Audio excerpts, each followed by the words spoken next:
This is the legend of a man named Scott. Sport was an important part of his early life.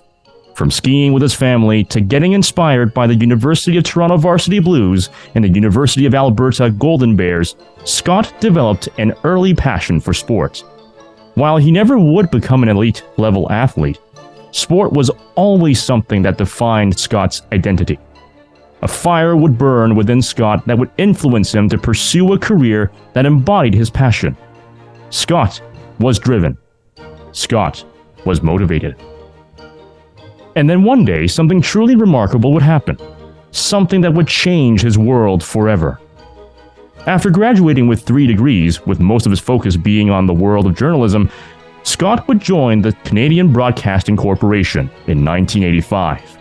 This would be a fateful decision, because upon joining the CBC, Scott would enjoy almost 40 years of a rich, fulfilling career in broadcasting, first starting in news and then in sports. This, however, was only the beginning. Over these decades, Scott embarked on a new adventure towards broadcasting everything from horseback racing to university sports to NHL hockey to the very Olympics themselves. Scott's adventures would grant him many achievements, including Gemini Awards and Canadian Screen Awards for his work. From the Olympics to the World Cup and everything in between, Scott has paved a marvelous, legendary career of his own. He has told the stories of many athletes, but now it is time to tell his story, his adventures, his legend. This is the legend of Scott Russell.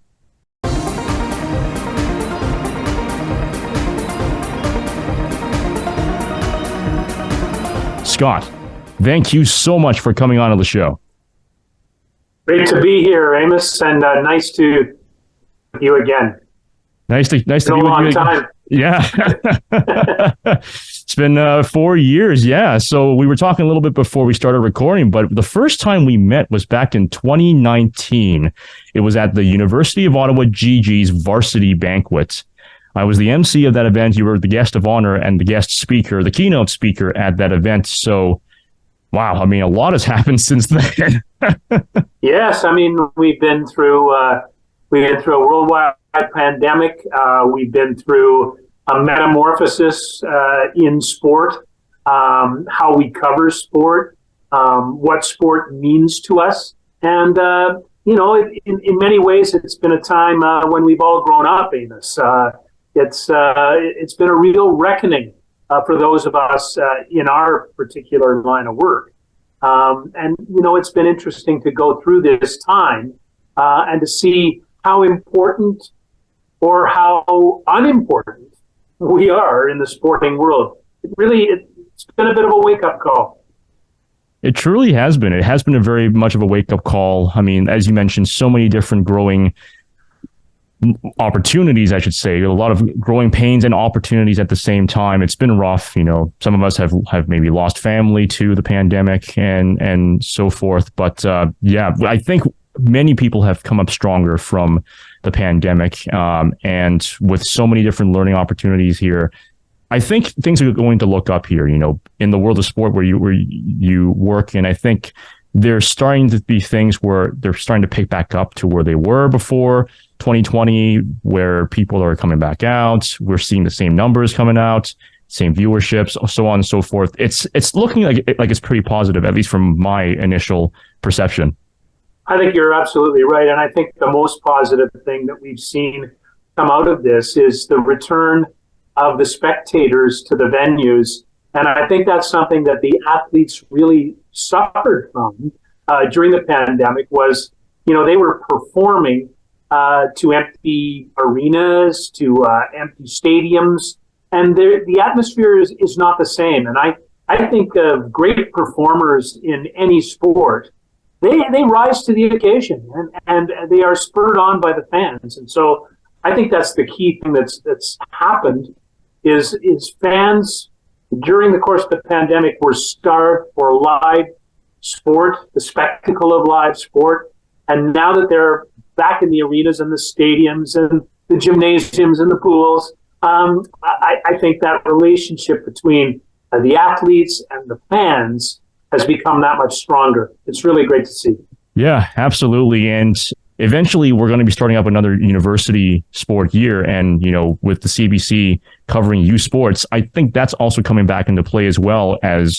Once again, we're seeing no restrictions anymore with the audience coming back out in full force supporting their teams. We're seeing this across the board, and even at the local level or at the university/national level. Absolutely. And you're right again. It goes from the grassroots to the high performance athletes to the professional athletes. I mean, one of the victims of the pandemic was grassroots sport. Kids could not get out to the field of play.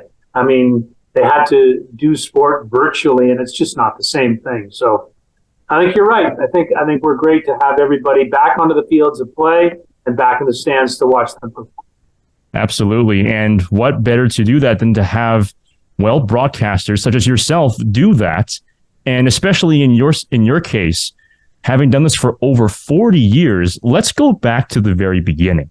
So what inspired you to pursue journalism? Well, I got to tell you, I wasn't initially someone who was going to pursue that line of work. I always wanted to be a teacher. And I was, in fact, a teacher. I have a Bachelor of Education from Malthouse College at the University, what was then the University of Western Ontario, now Western University. And I taught high school for 3 years in Owen Sound on the shores of Georgian Bay. And I coached basketball and volleyball, and I taught history and geography and consumer education. And I found out, Amos, that what I really enjoyed most about teaching was coaching sport. That's where I really found myself and enjoyed that so much. And I also was very interested in politics. It was a family thing. My mom and dad, my grandparents, they talked politics all the time.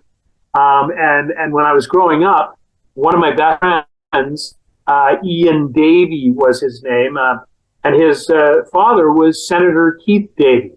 And he would talk politics all the time, but he also had a great interest in sport, the Toronto Maple Leafs. We'd go to a lot of Leaf games.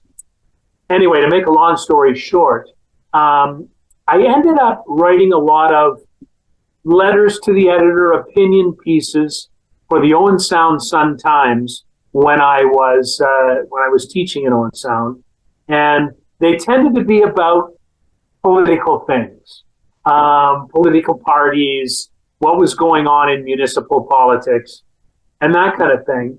And I thought, this might be something that I want to pursue.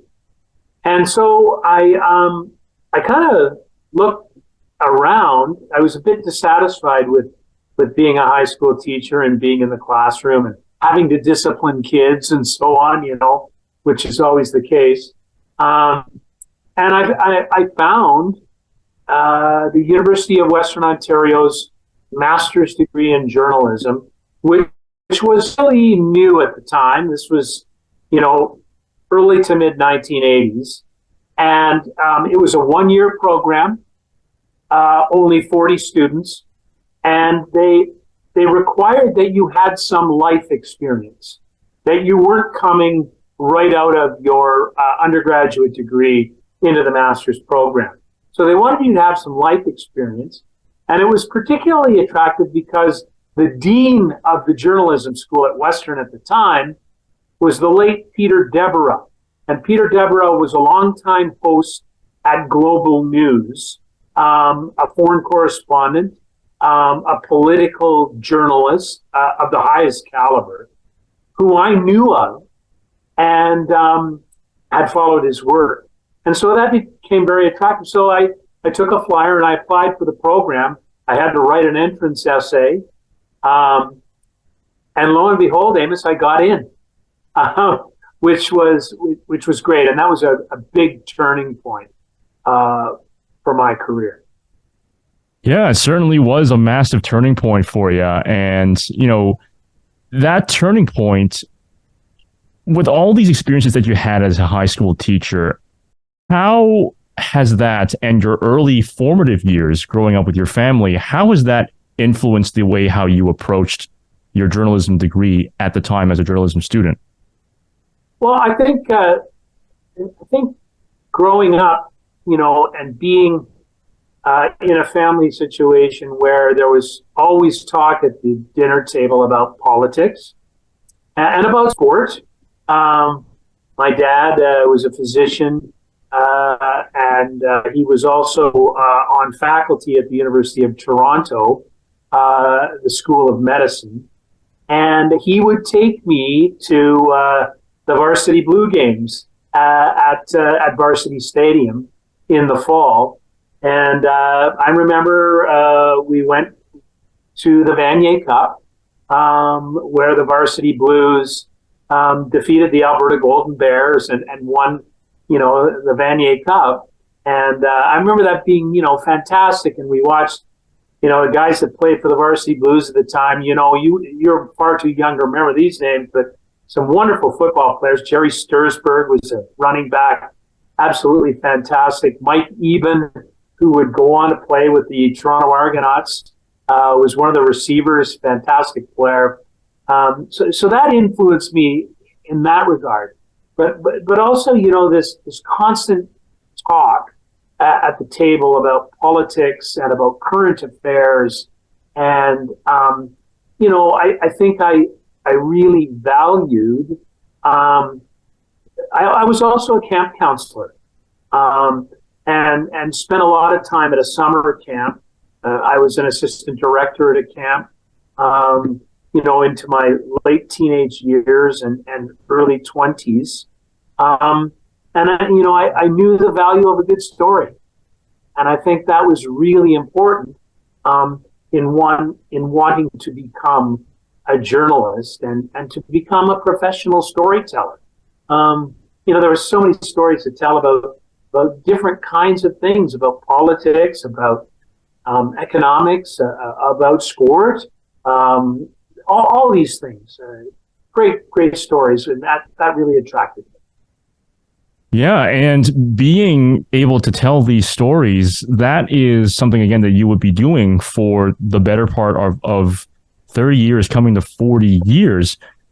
What were the most important lessons that you've learned from your early days, going back to those early days in journalism? What were the most important lessons that you learned from playing sports with your father, spending time with your father, with your family, and how did you incorporate these lessons in your time as a journalist, and how did you use these lessons to tell a good story as a journalist?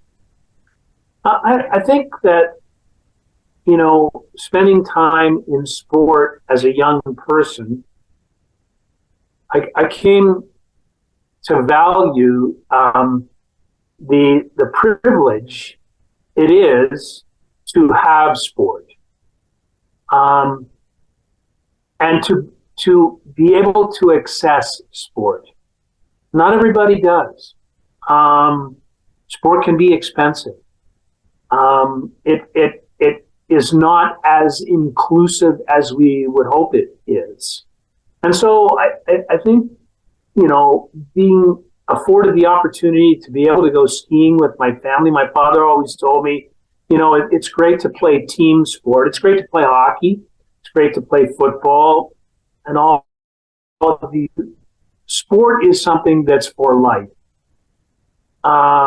which was what he always told me. So, it was the ability to have something that you could take into your later years that, allow you to be physically active, to compete with yourself. And those kinds of things really stuck with me, that sport, while it's not a luxury, it shouldn't be a luxury. It's something to not be taken for granted. And I think my dad always kind of told me that, you're very fortunate to be able to play sport and to enjoy so many sports, to be able to go to see the Toronto Maple Leafs play, all of these things. So I think that that to me translated into my time in broadcasting, that gave me the message that sport is important to people's lives. And it's something that should not be taken for granted, that it really does help shape us as culture, as a society, and it's very important to who we are as people. And I've always approached sport that way, Amos, and in my broadcasting of sport. It's not based on statistics, it's not based on wins and losses, it's based on the importance of performance and the truth in sport, which is that we kind of as humans find it irresistible to compete and also to watch it unfold.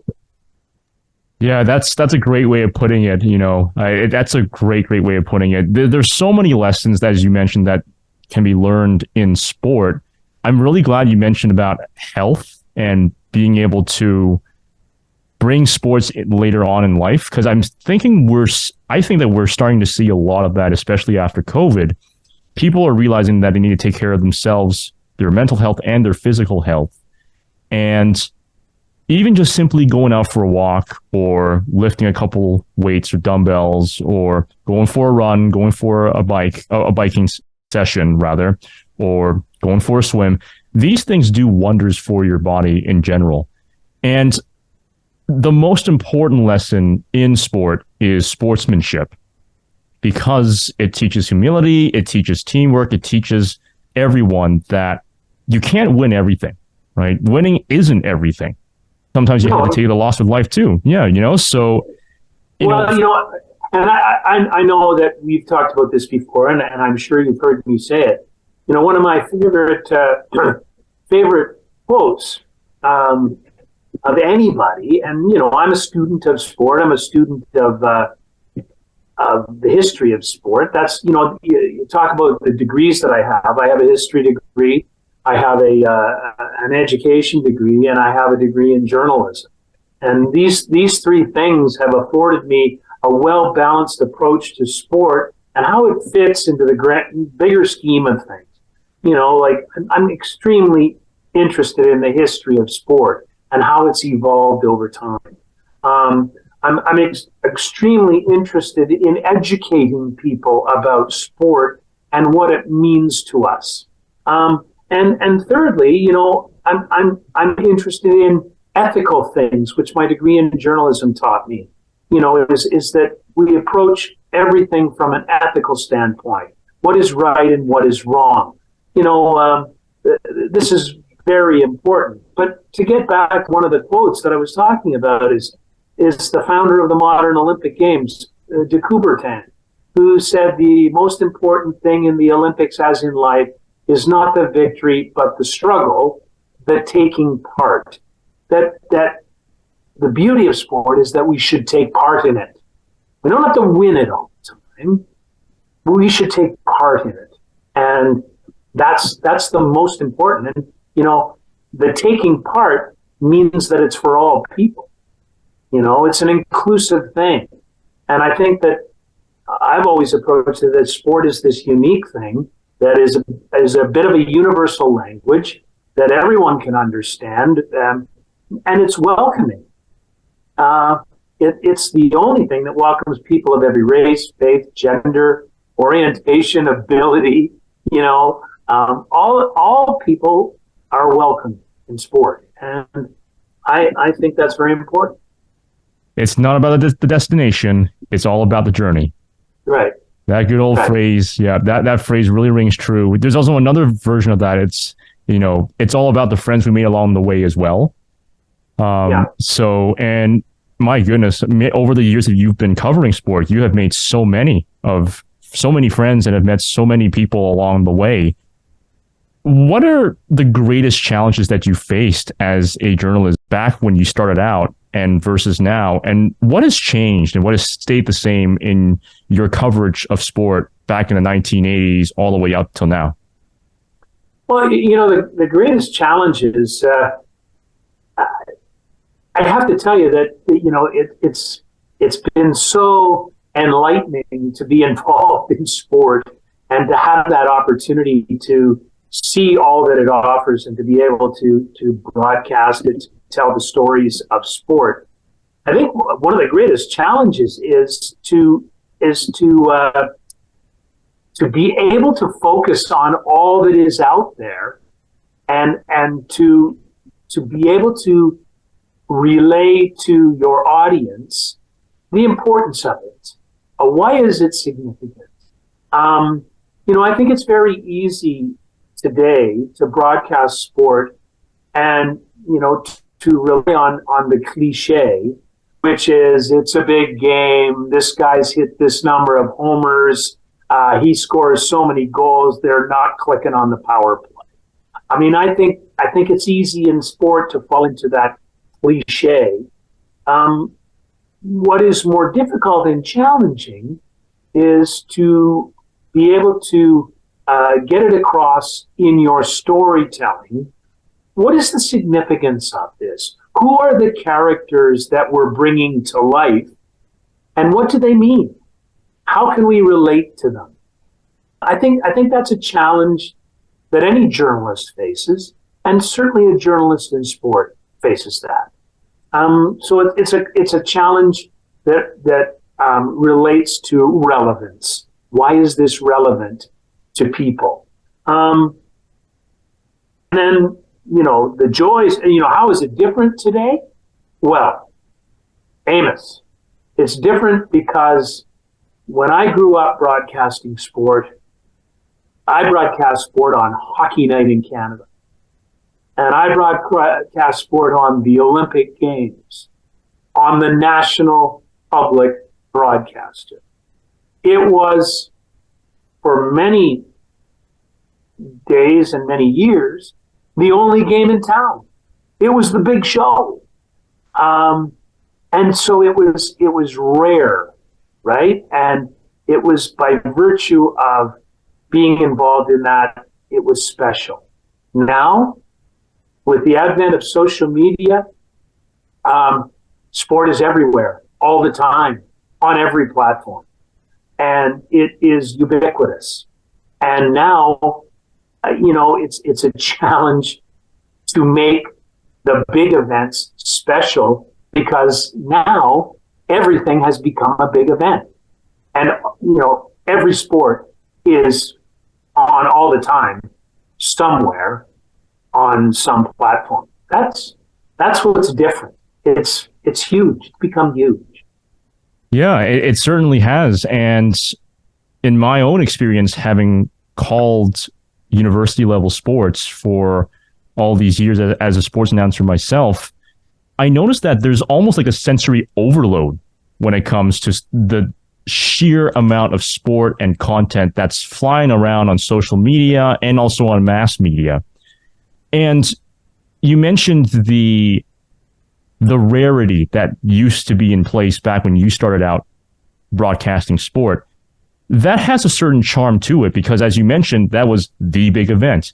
And I think because it was viewed as the big event back then, it almost sort of felt like everyone was gathered towards that sort of social connection was a lot stronger, a lot more cohesive back then because, again, that was the event to look at.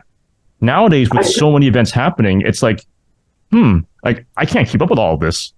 No, I agree. I agree. I'll give you an example. When I was working on Hockey Night in Canada, and we were covering the Stanley Cup playoffs, it was not a rare occurrence that if the Toronto Maple Leafs were playing in the Stanley Cup playoffs, that in the first round, 5 million Canadians would be watching on their television sets. And when you were on that show, you knew you had a big audience, and you were speaking to a lot of people. Audiences across the traditional linear media have declined incredibly. incredibly. That doesn't mean to say the audience isn't as big. It's just much more fragmented. And so that lure of hockey night in Canada has become different. I think one of the, well, two things have been able to hang on to that.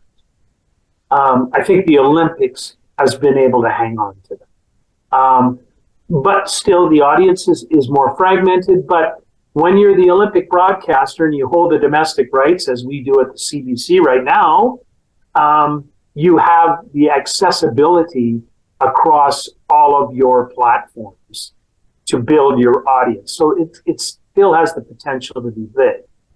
The other, and I've become more recently reacquainted with this sport on television, is NFL football. I still think that the spectacle on television of NFL football has huge draw. I think people still across the United States and many people in Canada watch NFL football on Sunday afternoon. They watch Monday Night Football to a lesser extent, but on Sunday afternoons, the draw is still huge. And it's still a huge television production. And that distinguishes it from what goes on a platform or NFL Red Zone or whatever, which are highlight kind of things. But the big game on Sunday afternoon on CBS or on Fox is still a big deal. And I don't know. I like that. I like that.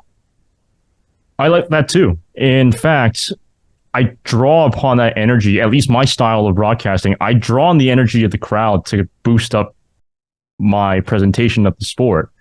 And even outside of the broadcasting area, that, again, it goes back to that social element.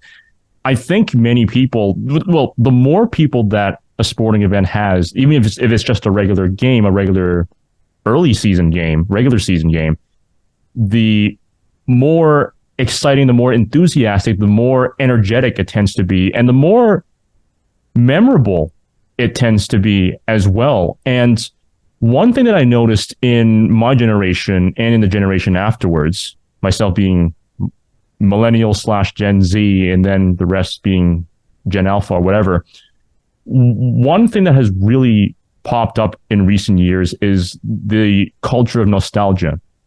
And I was reading somewhere that one explanation of that is because we're one of the first generations to grow up in a time where we don't really have anything tangible to hold on to, right? So when they look back to the 80s or to the 90s, when they look at aesthetic, when they look at the fashions back then, even the music, there's a whole genre based on that. They feel nostalgic for something that they never lived through or have ever been born in.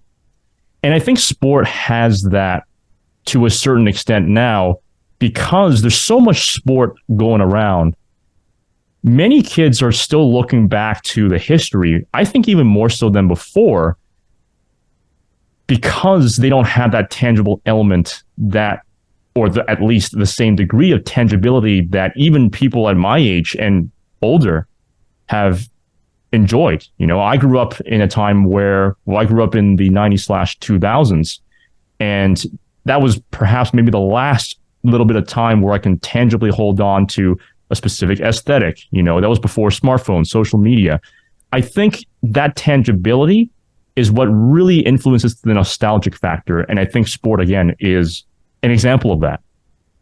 I agree 100%. I think fans of sport yearn for a return to greatness of a certain team.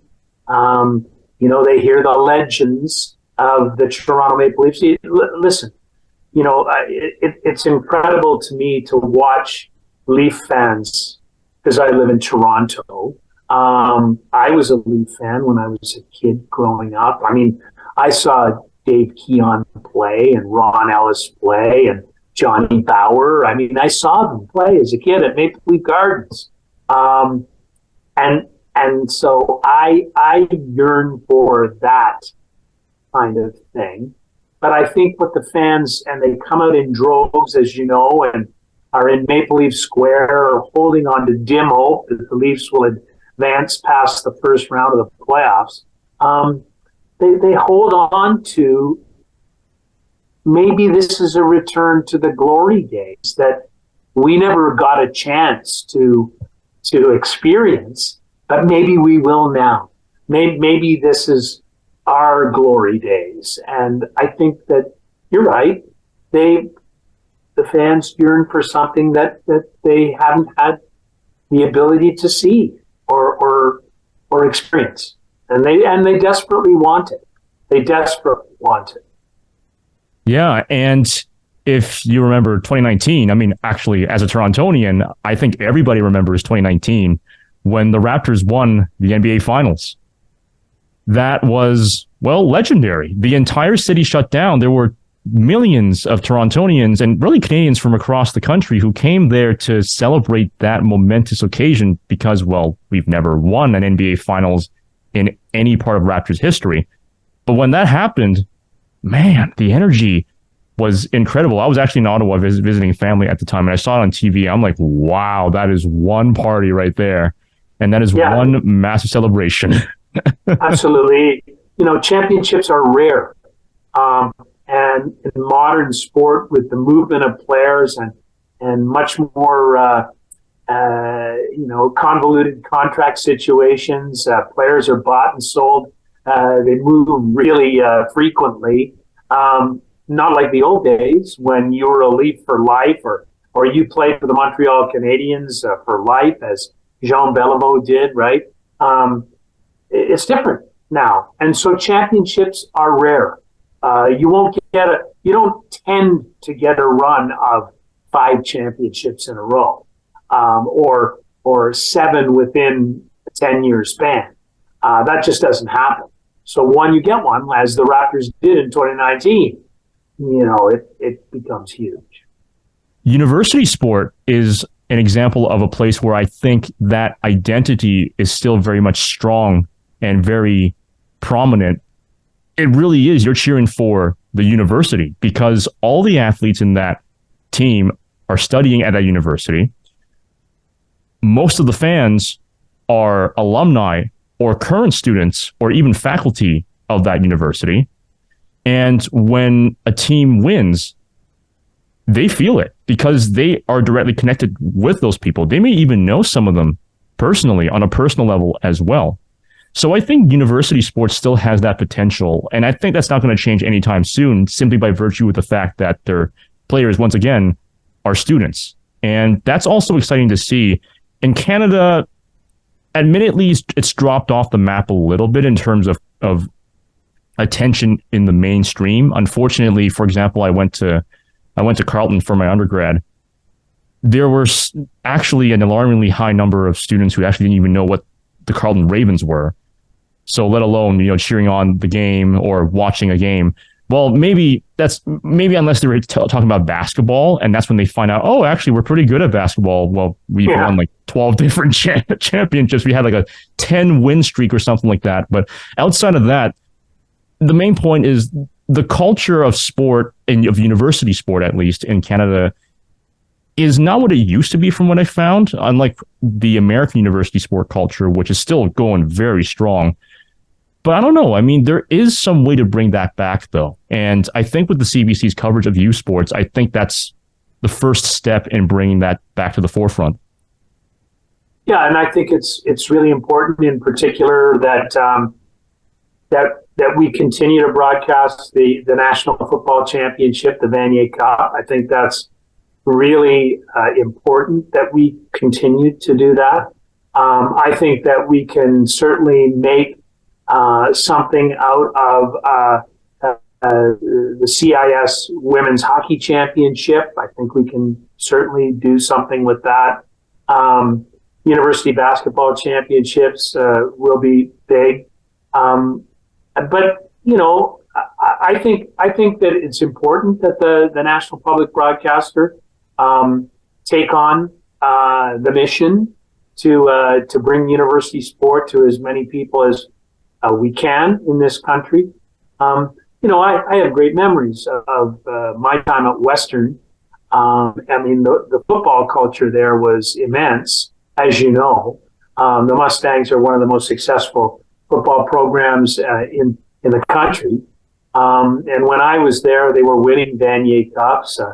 The late Darwin Samodiak was the coach of the team. Jamie Bone, a terrific quarterback, was a Heck Crichton winner. He was there calling all the plays. It was fantastic. They played at J.W. Little Stadium at the time, which held about, I'm going to say, 12,000 people. It was rocking every Saturday afternoon. And the Mustangs were big. They're still big. But I'm glad that CBC is doing university sport. I think it's great that the Vanier Cup is going to be at Queen's University this year. I think it's great that we don't have one venue for every Vanier Cup, that it's going to go around the country. I think that's a ton of fun. And it's really good. It's really good that we're doing it. Yeah, and it's important that we're doing it because that's what builds cultural identity in Canada. And going back to your experience, having begun to tell that story with the CBC, how did you get that opportunity to start on this incredible adventure? How did you get the opportunity to start rather at the CBC?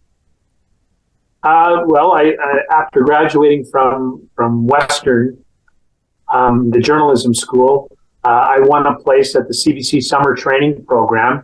I was, one of 6 students from across the country.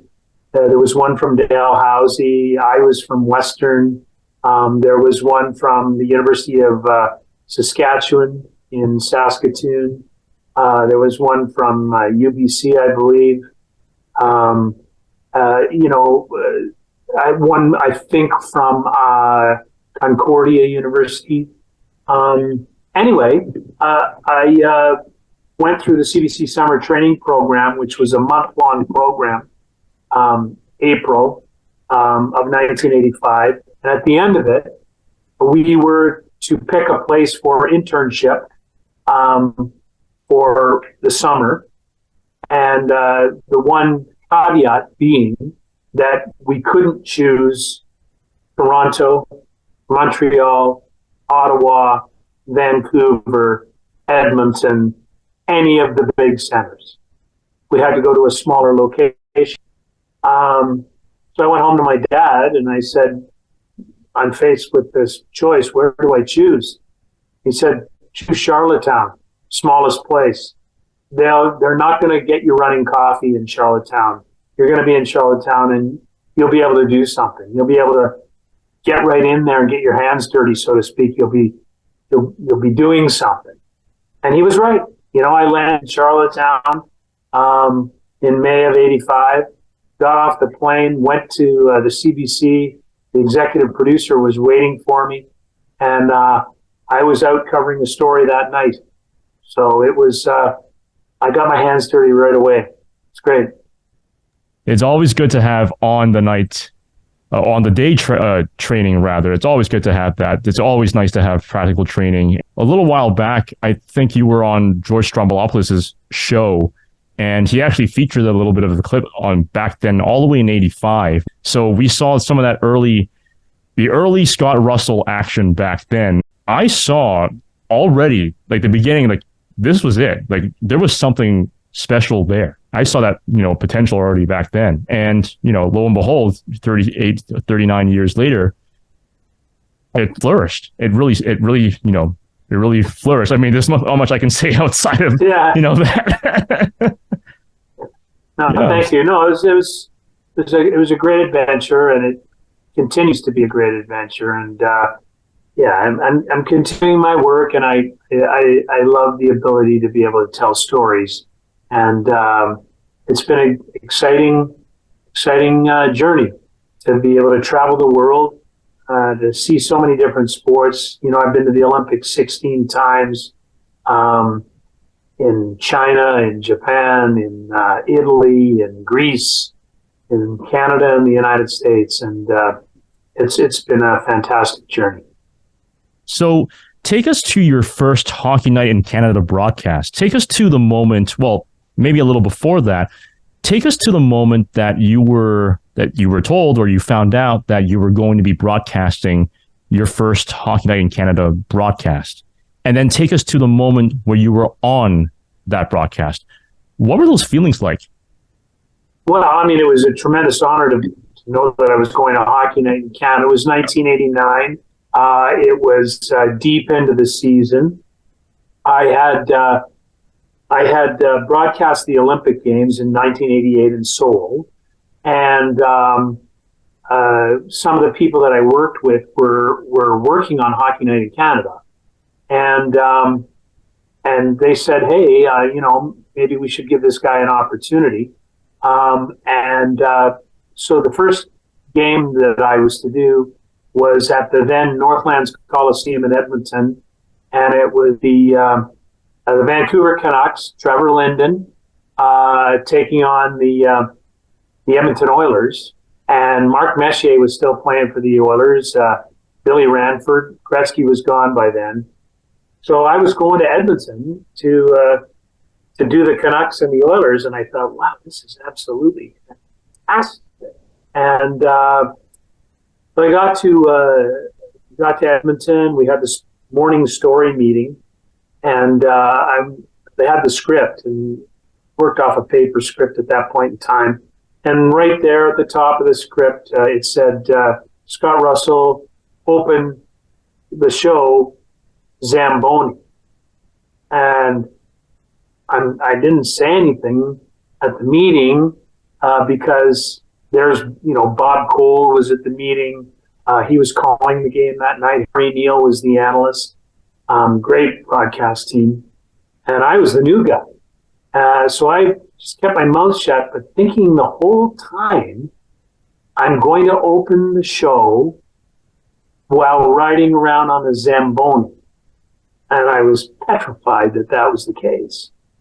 And so I spoke after the meeting to the producer, Larry Isaac, who is from Vancouver.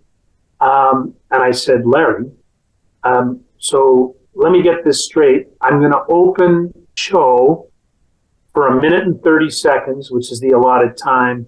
And I'm going to do it from the Zamboni when I'm riding around the Zamboni. And he started laughing. He goes, no, Scott. We just refer to the location where you are in the rink is the entrance for the Zamboni. So you're standing on the floor, the gate will be open, and the Zamboni will have come off the ice, but that's where you'll be. Well, I heaved a sigh of relief. So it was quite nerve-wracking to know that you were going to be on Hockey Night in Canada, but it was a ton of fun. I mean, it would have been a ton of fun if you actually had to drive the thing. Yeah. Wow, that's great. And with your first experience at the Olympics, what was that like when you found out that you were going to be doing the Olympics? That was fantastic. I didn't know at the time. I was 30 years old, but I had very little familiarity with Seoul, which was the city of the Olympics. I really was kind of mystified. Seoul, South Korea, because South Korea at the time was still opening up. It was known as the Hermit Kingdom for a long time because it was kind of a very insular country. And, the Olympics in 1988 were a great coming out party for South Korea. So that was tremendously exciting, but it was also a bit daunting because not long before that, I believe in 1987, might have been even earlier in 1988, a Soviet MiGs had shot down a South Korean airliner. And it was a mistake. They believed the airliner was flying over Soviet territory. And we were flying on Korean Airlines over. So that was kind of daunting, I have to tell you the truth. But No, I mean, it was fantastic. And I was going to be covering tennis because tennis returned to the Olympics in 1988 for the first time in a long time, and wrestling. And so, I was going to be covering people like Steffi Graf, who had the ability to win the Golden Grand Slam, meaning that she would have won, the French Open, Australian Open, U.S. Open, Wimbledon, and the Olympic gold medal, which she eventually did. So that was kind of a big deal to be able to cover that at my first Olympics. It was very cool, very cool. That was very cool. I mean, Steffi Graf is a name I haven't heard in a very, very long time. That was also the same year when Pete Sampras turned pro, I believe. And, well, I mean, hardcore tennis fans would know how incredible Pete Sampras was as a player at the time. He would pave the way for guys like Roger Federer, who just recently retired, and Rafael Nadal, and so on and so forth. But yeah, that's a fascinating start into the Olympics. And knowing your passion for the Olympics really had a very strong effect on you. What do the Olympics mean to you personally? Well, I mean, they're the greatest sporting event in the world.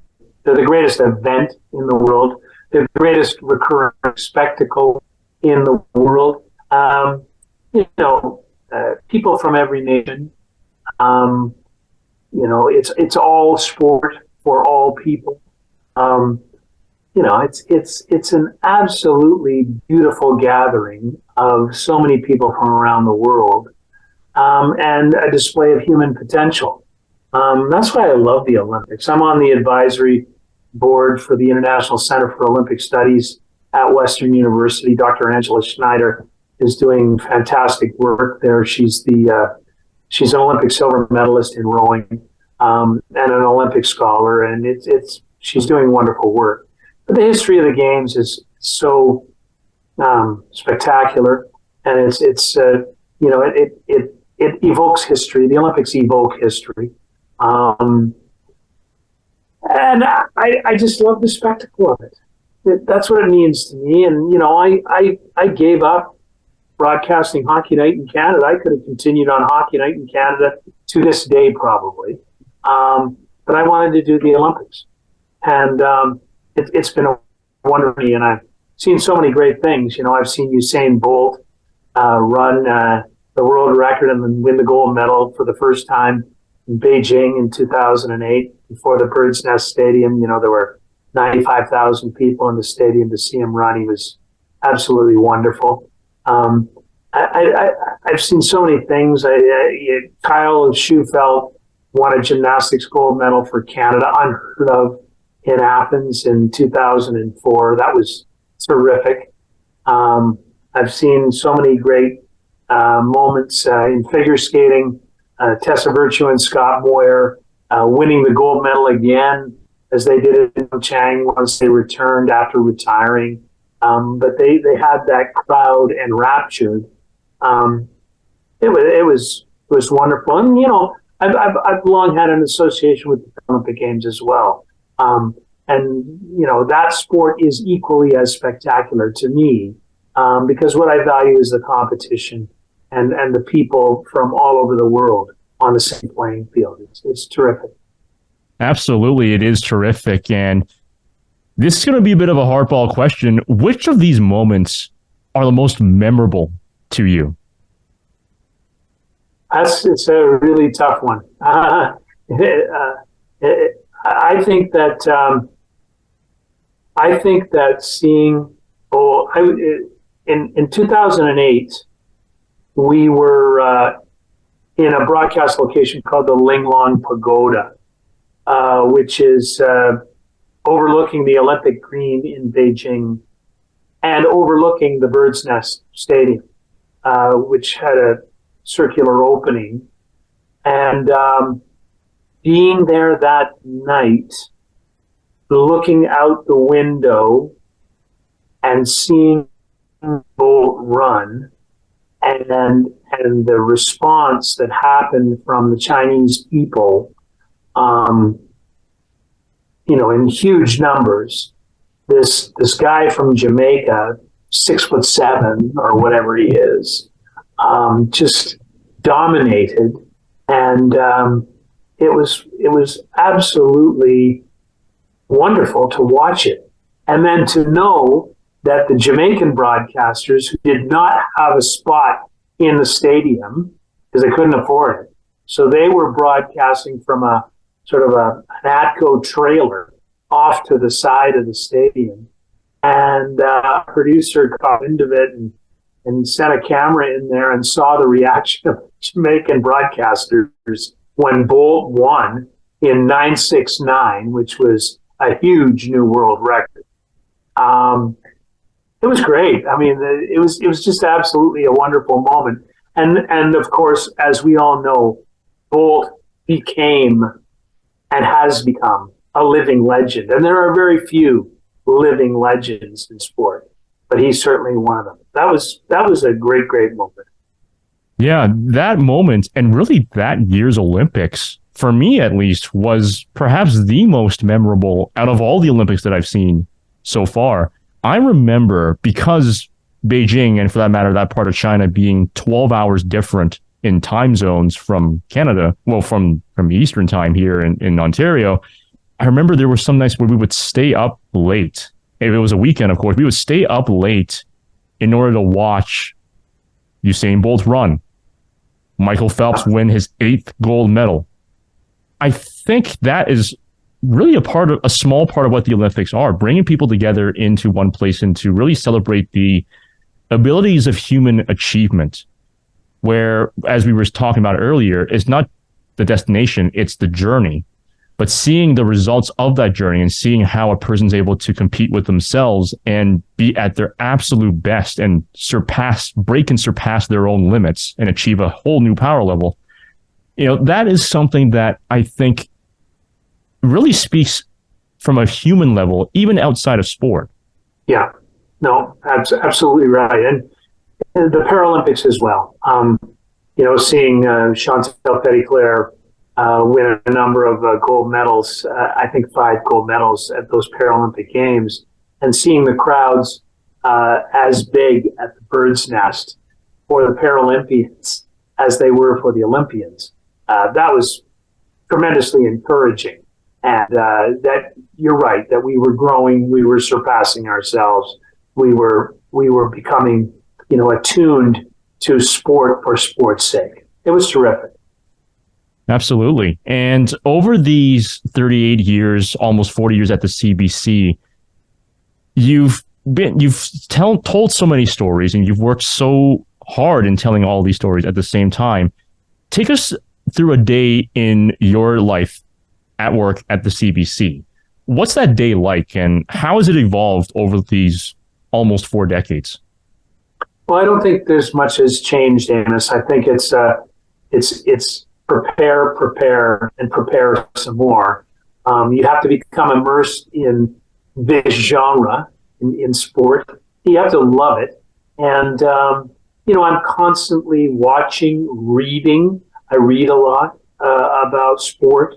And that's a necessity in this line of work, that, if you don't know what you're talking about or the story that you're trying to tell, you can be exposed pretty rapidly. And so I think the bulk of what I do is to keep abreast of what's happening in Olympic sport. Obviously, that's my area of focus. And I write a lot. I write a fair amount. I write for our website quite frequently. Right now, the World Athletics Championships are going on. I'm constantly watching the live stream of that. I think, I spend most of my time, immersed in my preparation and research. On the weekends, I'm in the studio performing. 5 hours on Saturday, 5 hours on Sunday, and that can be a bit of a grind. But that That's the life of a sports broadcaster. You have to be prepared and to be able to perform your craft. And I think that's really important. Yeah, it's a fun life too. I mean, it can be a bit of a grind, but I mean, it's a fun life, when you prepare and you see the fruits of your labor come up on broadcast. And of course, many Canadians see that every single weekend when you're on. Right on. I agree with you 100%. So what are the biggest misconceptions that other people have had about the world of sports broadcasting that you've seen in your career? Well, I think that the misconceptions are that it's easy, that it's fun and games, that it doesn't require all that much preparation. If you're a fan, you could be a sports broadcaster. And I don't think that's the case, really. A lot more people are becoming sports broadcasters because of the advent of social media and the platforms that are available to them. But I still think there's a huge misconception out there that you don't really need to be a professional in order to do this job. And I think you do. I think you need to be a sound journalist. You need to be a sound storyteller. You need to be able to relate to people. You need to be a team player. It's not all about you. Broadcasting involves a team, from camera people to producers to writers to researchers. It's a team effort. So there's a lot that goes into it, and I think people sometimes have a misconception that this is a walk in the park, and it is anything but. Yeah, exactly. I remember from a conversation that I had with Dean Brown, who is the play-by-play announcer on TSN 1200 for the Ottawa Senators. He told me in one particular talk he had that in order to prepare for a game, it's almost like preparing for a high school exam in about 3 or 4 days, something like that. Because it's not easy, it's not difficult, but there's voluminous work that you have to do before each broadcast, and even before each season, especially if you're looking at hockey at any level. You got to be able to do your prep. You got to be able to understand what's going on that year, what happened the previous year, and then bring that forward into this one. Even at the university and local levels, I've heard some people say, "Oh, just go on a mic, just turn on the mic and you just call." I'm like, no. Like, there's a lot of moving parts you have to do. You have to coordinate with your producers and your co-announcer if you have one, and you have to do this and that and this and that. So what are the greatest lessons that you've learned from your time as a sports broadcaster?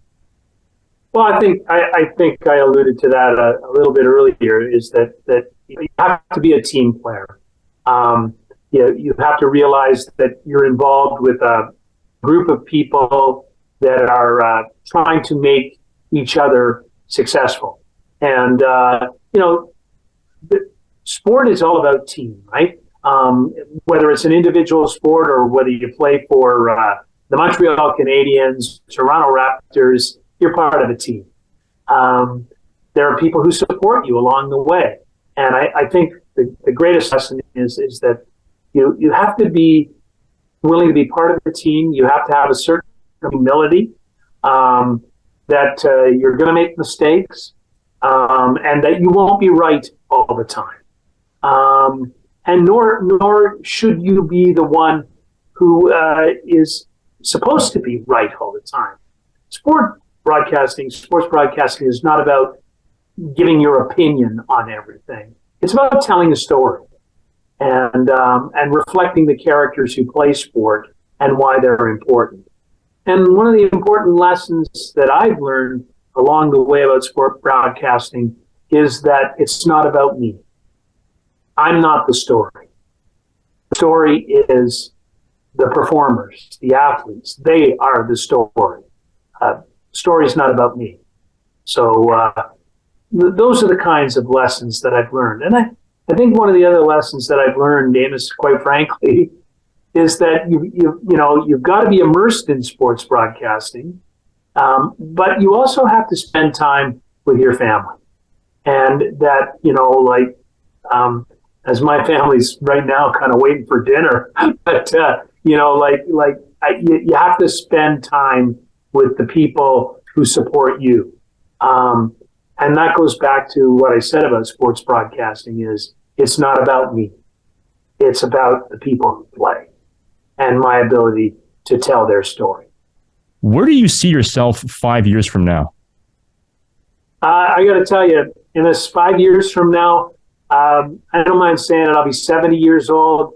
And Amos, I hope I'm on my boat on the lake in the Halliburton Highlands and enjoying some quiet time with my family. And I love to go for a swim every morning that I'm there. And that's what I plan to do. I'll still be very interested in sport, but I want to participate in sport for as long as I can, whether it's skiing or getting in a canoe or riding a bike with my wife. But in 5 years' time, that's what I hope I'm doing. I hope I'm still active, and I hope I still every once in a while get a chance to tell a good story.